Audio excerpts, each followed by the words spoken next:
Hello everyone, it's Dr. Troy from the University of Maryland, Calvert County Extension, Calvert Financial Guardian podcast. Wow, that was like a whole lot to say in one sentence. Anyways, today I want to talk to you a little bit about bankruptcy. Really, what's bankruptcy? But one of the things to look at when it comes on to bankruptcy is that since the COVID pandemic, many of us are still struggling to find our way back to financial stability. Considering bankruptcy can be seen as a way out, but before filing for bankruptcy, let us discuss other possible actions. Bankruptcy involves seeking the federal court's help to release or discharge some of your debts and get a fresh start financially. Sometimes we find ourselves in so much debt that bankruptcy seems like the only way to escape our financial problems. The primary contributing factors why a majority of people in America especially tend to declare bankruptcy is due to catastrophic medical bills, loss of employment, and or divorce. Now, ideally when you start adulting, it is crucial to set aside money if you lose your job unexpectedly. If this happens to you, your savings will help cushion the expenses during this time and allow you to stay caught up on your bills. Even if a family has medical insurance, some policies limit how much they will pay out during this time. A catastrophic injury or illness may use up all the insurance money. Now, if the person who is ill or injured cannot work, even for a while, the disability insurance that many people pay is usually only, and again I repeat, only 60% of their paycheck. And many people need 100% of their monthly checks to meet all their financial obligations. However, once bankruptcy is filed, it will remain on a person's credit record for 7 to 10 years. This also impedes their chances of getting a mortgage, taking out a loan, especially if you need to buy a car for some time. Now, not all debts are discharged when we file bankruptcy. So consider consolidating your bills first. Taxes, spousal support, child support, alimony, government funded or back student loans are just examples of charges that will not be discharged even after you file for bankruptcy. So there are a few alternatives that we can look at instead of filing bankruptcy. And one, we looked earlier at or mentioned the fact of consolidating bills. Now, consolidating bills is very tricky, but it's far better than filing for bankruptcy because consolidation here may be wise if a person has credit card balances or loan amounts that they could combine into one loan at a lower interest rate. However, many people consolidate their bills without canceling the cards, which often leads to the same debt being created all over again. Now, with consolidation, there's one sizable debt, and this tends to be very manageable if you clear them and spend wisely. Consolidating loans will only work if you maintain a budget and keep your spending under control at all times moving forward.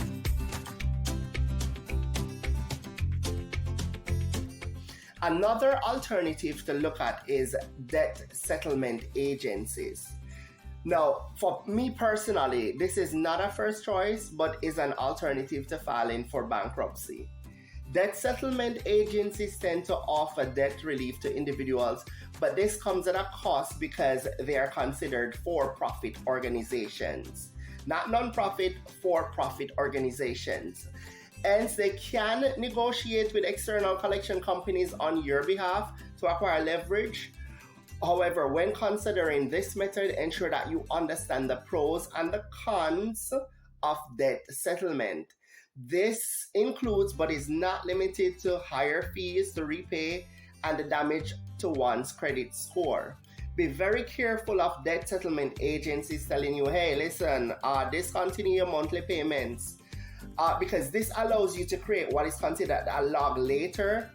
And then when they can't strike a deal between the external collection agency, what happens at this point in time is that you're going to have to pay all of those back taxes or late fees that are going to be added on or tacked on, so to speak, onto what you already owed. Now, Suppose an internal collection agency is handling the collections or the debt for you. In that case, I suggest that working out a payment plan with the internal collections team may be a wiser decision to do before it is outsourced externally. Now, getting this taken care of early will avoid any liens being placed on any property the person owes as well.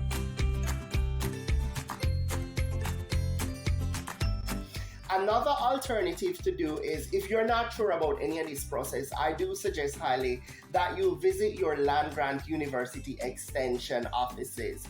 There's a land grant extension that's set up in every state. They do have sites that are in every county, and those persons are going to be able to provide you with what is financial education. So if you contact the local University Family and Consumer Sciences Extension agent, you can again obtain free financial education. Land grant universities employ extension agents to take the university to the residents of that particular state or country. They serve as experts on topics relating to economics, community development, agriculture, family, animal production, diet, and nutrition. A young adult can also visit a local financial institution focusing on financial counseling, as they can make provisions for a debt management plan to be set up internally or provide the young adult with external recommendation.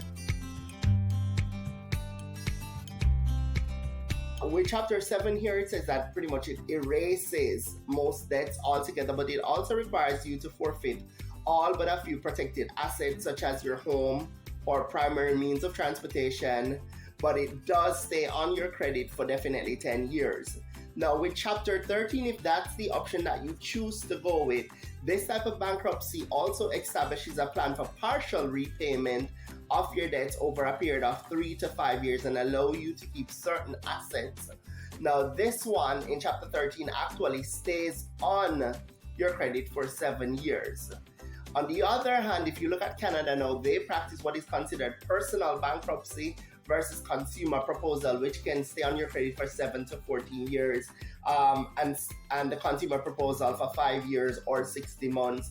And that goes through between a bank trustee versus in the United States, it goes through a bankruptcy lawyer. Now, if you still decide to go through with bankruptcy, make sure that you understand the ramifications of making this decision. Before you do so, be certain to contact a bankruptcy attorney for additional guidance or alternatives. But make sure that you check us out at the local extension office, where we are able to provide you with financial education and advice as you move forward in making better financial decisions and being empowered for financial fitness. This is your host, Dr. Troy, here again at the University of Maryland, Calvert County Extension. Thank you.